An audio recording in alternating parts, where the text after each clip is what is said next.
What's going on, guys? Killer6 back with another legendary item guide in Borderlands 3, and this one is the proprietary license. Now you can only get this by having the third DLC called Bounty of Blood, a Fistful of Redemption. It was released on June 25th, and my version is the hostile popular proprietary license. Yours may change based on the prefix there, but it will be a variation of the proprietary license. Now, what this gun does, it does three very cool things, and we'll get into those in just a moment. But first, I want to tell you guys about the item card itself. For the damage, you got 1,981 on this one.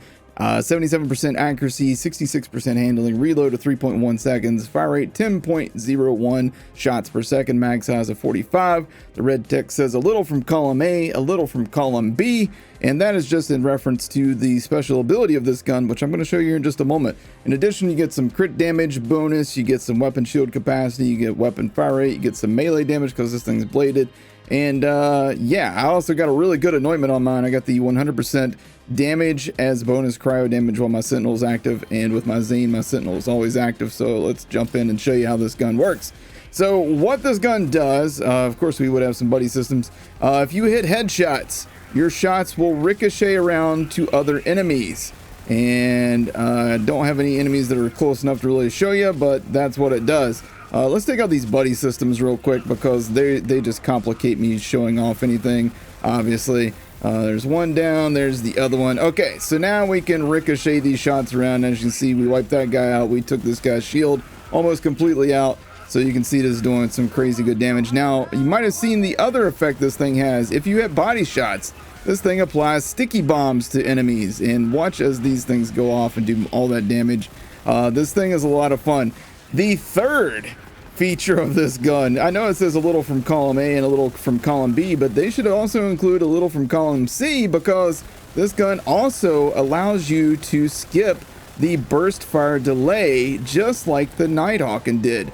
So even though this is a burst fire weapon, you can skip it just by squeezing the trigger over and over. And that's exactly what made the Nighthawk so beloved early on in the game, was the fact that you could just keep on squeezing that trigger and just destroy everything in sight. And this gun is no different. If you hit crits, you get rewarded with the ricochets, you get the high crit damage. If you hit body shots, you get rewarded because it applies stickies, which will do a massive amount of damage to enemies. This gun is a lot of fun.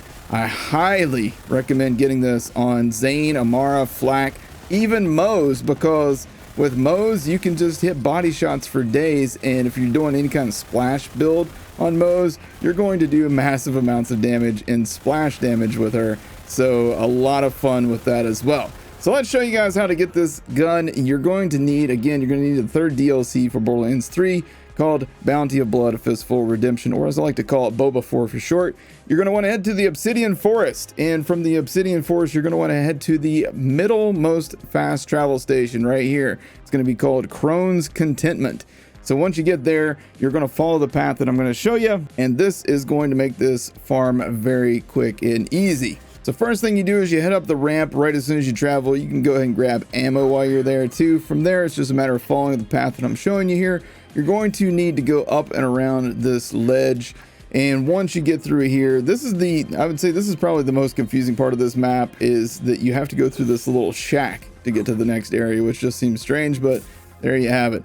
All right, so once you go through the shack, you're going to go around this corner, and once you get up here, there is a little drop down valley and a beautiful waterfall and everything, and hidden behind the waterfall over there is a tiny little cave, and that's where you're going to fight the Hydragonian.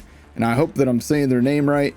If I'm not, I apologize. It's not like I'm trying to get it wrong on purpose. But before you do that, head over here. There is a fast travel station right around the corner, and this is going to put you a little bit closer to this farm. As you can see, you're going to be right here, and you're just going to run over there versus starting from here every time. Now, you can start from there every time because there is the ammo machine. If you need ammo each time, then that could be useful for you to do that as well. But from right here, it's just a matter of turning and going through that waterfall and going through the little tiny cave and fighting the Hydragonian. So just jump up here, go through here, And there is a nice little jump pad, and this brings you into this nice crystal cave where there's a bunch of enemies. And I'm going to go ahead and switch over to my Monarch just to wipe them out real quick. All right, and as you can see, there's our first copied Hydrogonian. And if you're in the market for some Iridium, if you need Iridium for anything at all in this game, this is a crazy good Iridium farm. Every time one of these Hydrogonians get copied, you are going to be able to get a lot of Iridium out of them. As a matter of fact, let's do a little test here. Let's see. So right now I have 51,742 Iridium. Yeah, I've been kind of sitting on some Iridium stockpile here. But we're going to kill all these dudes, and then we're going to see how much we have after that. All right, so we had 51,742, and now we're going to pick up all the Iridium. As you can see, there is a ton of Iridium, and we got over 100 Iridium just from killing those dudes. Very nice. That was about 200 actually. And as you can see, they actually dropped the proprietary license on the first run. So there you have it. Just like all the other named enemies in this DLC, they tend to drop their drop very, very frequently. Now you can get the proprietary license from other named enemies in the various DLCs, but they are definitely the best all-around source for it. So if you're trying to get this gun, come here, and this is the location once more, just in case you missed that previously. It's like the cave that almost looks like it has ears or something, I don't know. But right there's my starting point. You run over and you go through there. So that's it. That's my guide to the proprietary license. Again, hitting crits will ricochet your shots around, hit other enemies, great for mobbing. Hitting body shots will do sticky bombs on enemies, which does lots of damage. And unlike regular burst fire guns, where this is your burst, with this one, you can just spam the trigger and just keep shooting, and it's going to output lots of damage. And as you can see, it gets more accurate the longer you hold the longer you tap the trigger in this case. So as you can see right now, I'm not even adjusting my aim at all. It's just laser accurate, and that's how Hyperion weapons do, man. Once you start shooting for a while, they start getting laser focused. So I hope you guys enjoyed this guide to the proprietary license. If you did, please take a second, hit that like button, hit subscribe, tap the bell icon if you'd like to be notified anytime I post a new video. Got lots more legendary item guides, tips, information, and character builds for you guys coming up in the following days. I hope you guys enjoyed this, and I'll see you guys next time. Take care.